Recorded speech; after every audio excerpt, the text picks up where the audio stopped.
Hello guys! So, sa nakikita nyo na ingredients, magluluto po tayo ng sarsadong isda. So guys, first time ko tong magluto ng sarsadong isda in Tagalog guys. Sa Bisaya, hindi ko alam kung ano to.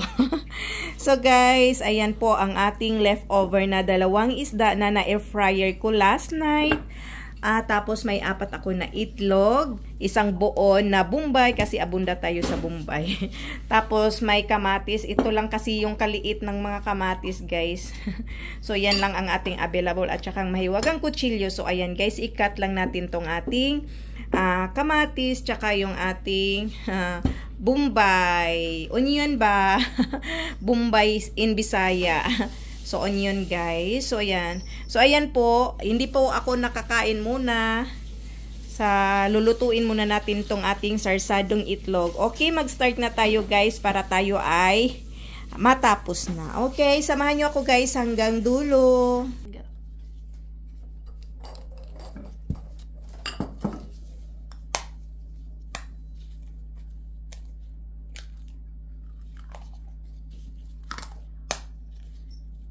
So, unahin muna natin yung ating itlog. 4 na itlog. Depende na po sa inyo kung gaano karami ang itlog. So, ayan. So, lagyan natin ng salt and pepper, guys. So, yung black pepper. Kunti lang. Yan.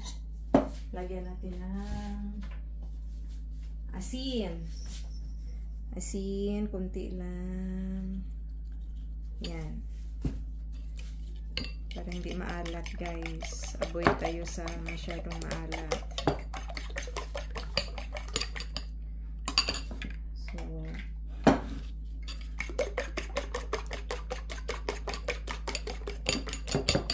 ibit muna natin siya para yung mag-mix will combine together. Ayan. So, set aside muna natin. Tapos, yung ating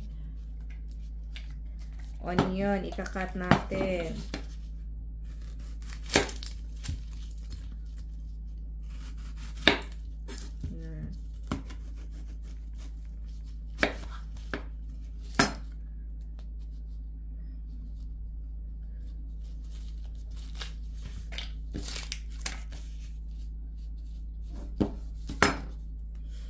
Yan guys, naano na ako sa onion guys. Maiiyak talaga ako dito.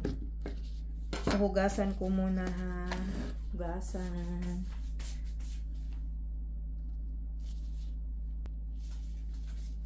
So, yan, nahugasan na natin guys. So, i-cut natin. Paano ba to i-cut? Parang ganito lang siguro. Yan.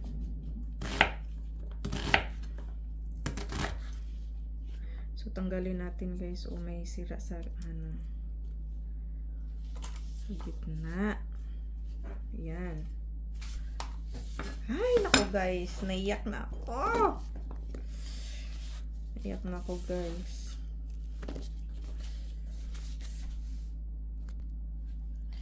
So, ayan guys. Nagmadali akong inalis ko sa aking paningin yung yung onion. Naiyak na ako guys. So, ngayon naman, dito tayo sa ating kamatis. Ano bang lagyan ko, guys? Kuha muna ako ng lagayan.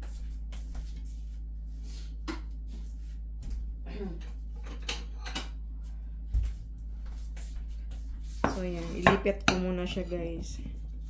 Kasi pag once i-cut natin, mag times 2 siya. So, yan. Okay. Ang laki naman ng gloves nito. Ano ko ba siya hatiin? Ganun lang siya guys. Ayan. Parang ano ng onion guys. Parang nandyan pa na luluha pa rin yung mata ko. Kayo ba ay hindi naluluha sa onion? Sana all. Hindi naluluha pag mag-cut ng onion. Yan talaga ang ano ko guys. Kalbaryo sa lahat ng mga ano. Na i-slice ko yung tomato. Mapaiyak ako.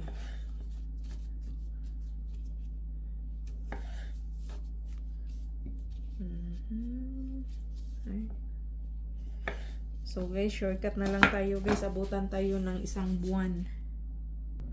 So, tapos na natin na i-cut ang ating kamatis guys. So, ayan, magluto na tayo. So, ayan guys. Ang ating lutuan. Tapos, maglagay tayong konting mantika. Ayan, konting mantika. On na po yan. Hintayin natin mainit yung ating mantika. So guys, mainit na ang ating mantika, yung ating onion. Ayan.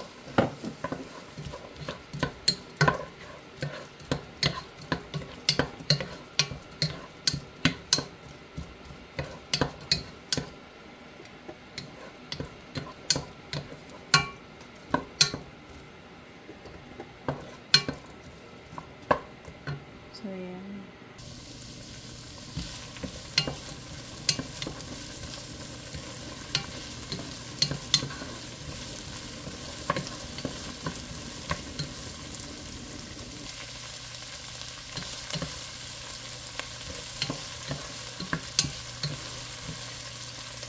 Next natin ang ating kamatis.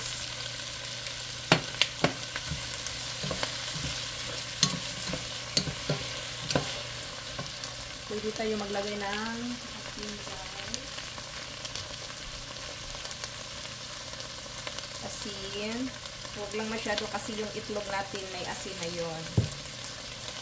Tapos black pepper, konti lang din. Yan.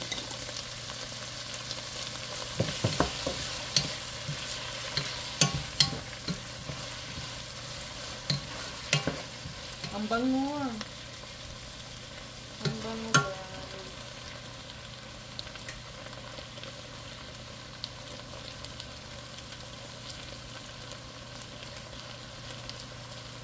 May nakalimutan pala ako guys.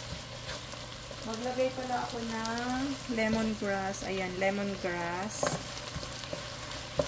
Sana ito yung una-una ko para maano talaga mabango. Optional lang yan guys, lemongrass. Wala kasi akong luya. So, yan na lang. Ang bango. So, takpan natin. Ayan, takpan muna natin guys. So, ayan guys, tingnan natin. Uy, ang amoy.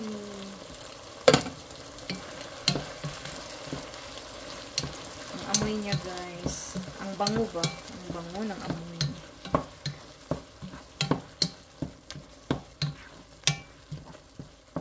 Yan muna natin siya. Tapos maglagay tayo ng tubig. Mamaya. Nagpakulo na ako ng tubig guys.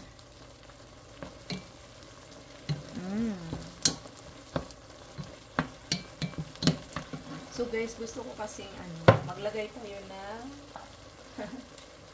optional lang guys. Lagay ako ng oregano. Yan. Oregano. Yan o. Ganda to. Yan, oregano. Basta oregano. Yan.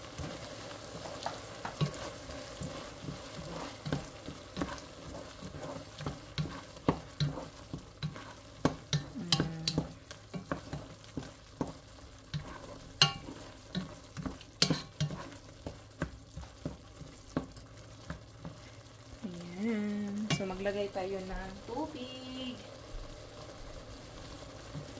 So, yan guys, naglagay ako ng tubig ha. Yung konti lang. Yan. So, pahinaan natin yung ating apoy. Nasa medium heat na siya.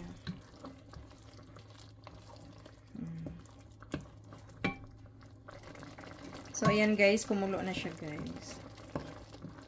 Tama na siguro tong ating tubig, no? So, ayan ang ating itlog. Ang ating itlog may ano na to ha, may timpla na ba? So, kaya konti lang ang asin kanina natin nilagay. So, ganyan guys. Okay. Haluin lang siya.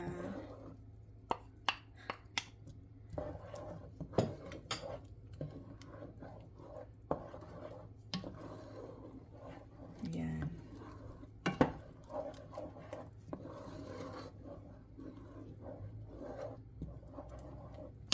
Tapos yung isda natin, may timpla na din, kaya hindi masyadong naglagay ng maraming asin.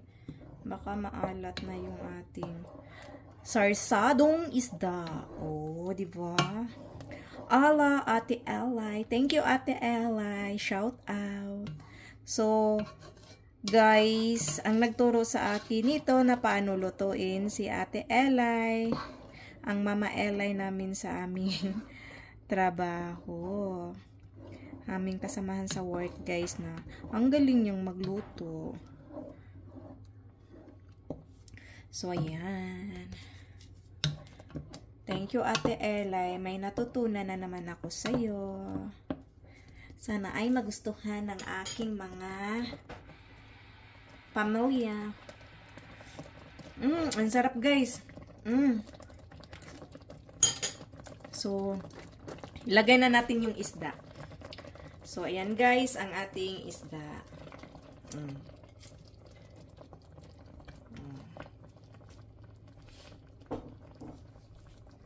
So, yan. So, ano to siya guys, yung isda talaga, hindi siya oily kasi hindi ko siya piniprito. Nilagay ko lang sa air fryer. Binobroiled ko siya sa air fryer guys. So, kaya hindi to magmamantika yung ating, sarsadong isda. Lo guys, ang sarap. So, takpan natin guys para mag-ano talaga yung, niya. Yung sauce niya sa katawan ng ating isda. So, ayan guys, may kalahati pa leftover. Sayang naman guys. Oh, ayan, idagdag natin dito. Sayang naman. Okay lang yan kasi kami lang ang kakain.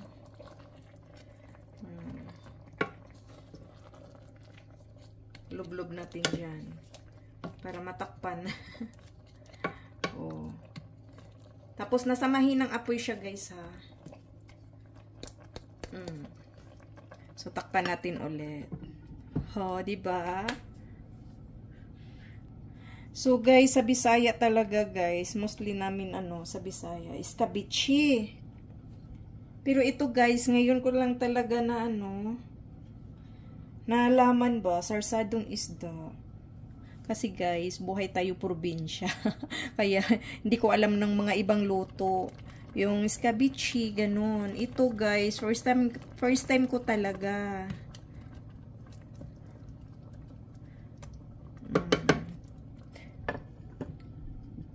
Tinuruan lang po ako ni Ate Elay paano lutuin. So, ayan, ginagawa ko pag uwi ko ng bahay, galing sa work. So, sana ay magustuhan ng aking pamilya. So, i-update ko kayo, guys. So, ayan, ipaano muna natin, guys, para mag-ano yung ating isda ba? Yung sarsadong sauce natin, pumasok sa katawan ng ating isda. Sumanib sila, guys, para masarap yung ating isdang pampano. So, ang isda pala na ginagamit ko, guys, is pampano. Pwede naman siguro yung kung anong isda, klaseng isda siguro, no? Pwede din na tilapia. Wag lang yung masyadong mga maraming tinik. So, yan lang, guys. So, yan, update natin. Ang bango, guys. Ang bango talaga, guys. Hindi ako nagbibiro, guys. Para maano nyo, malaman, gawin nyo. Simpleng ano lang guys, yung lahat na nakita nyo sa aking video, yan. Huwag nyo lang i-skip para masundan nyo kung paano ko siya ginawa. So, ayan guys. So, baliktarin natin guys, nakailang minuto na tong isda. Para sa kabilang side na naman guys. Dahan-dahan lang para hindi mabali. Buo pa din yung ating isda. So, mamamaya, ang tikman natin yung ano, yung half. So, ayan. Medyo malambot na siya guys. Lumambot ng katawan ng ating isda. So, takpan natin ulit ng mga 2 minutes. 2 minutes na sa mahinang apoy ha. Para hindi talaga madurog yung ating isda. After 2 minutes, okay, silipin. Wow guys, luto na ni guys. Uy. So, ato anang tilawan. Okay. So guys, the moment of truth. So, mao ni siya ang half ganina guys. So, atong sang kuano ni wala ba tunok. Kay mabukog unya tao, diba? Na bukog. So, ato siyang kuanan. Guys, o dara, atong tilawan guys. Lamit yun siya guys. So, nag-init ko sa kanon, mga unang yun ta. So, guys, this is the moment of truth. So, itong tilawan, og lami ba itong luto?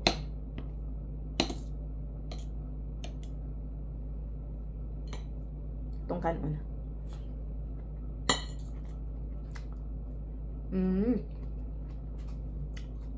Guys, lamig juga siya. Lamig. Ate Elay, thank you. Ate Elay, lamig. Lamig siya, ate. Lasa sa kamatis. Lasa itlog. Lamig sa guys.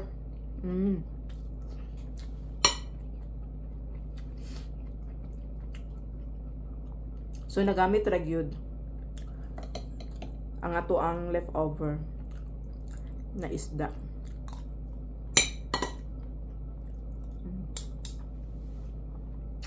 So, guys, gawin nyo to sa leftover nyo na pritong isda. Masarap siya, guys. Kasi, nakakaumay na kasi yung pritong isda, lalo na pag hindi na init. Hindi na masarap kainin, di ba? So, gawin nyo to sa leftover na hindi na uubos na pritong isda. Gawin nyo to, guys. Legit talaga ang sarap niya. So, ano lang, panuorin nyo ang video na ito kung paano ko siya ginawa. Okay, guys. Thank you. Kain muna ako, guys. Ingat sa lahat and God bless you all.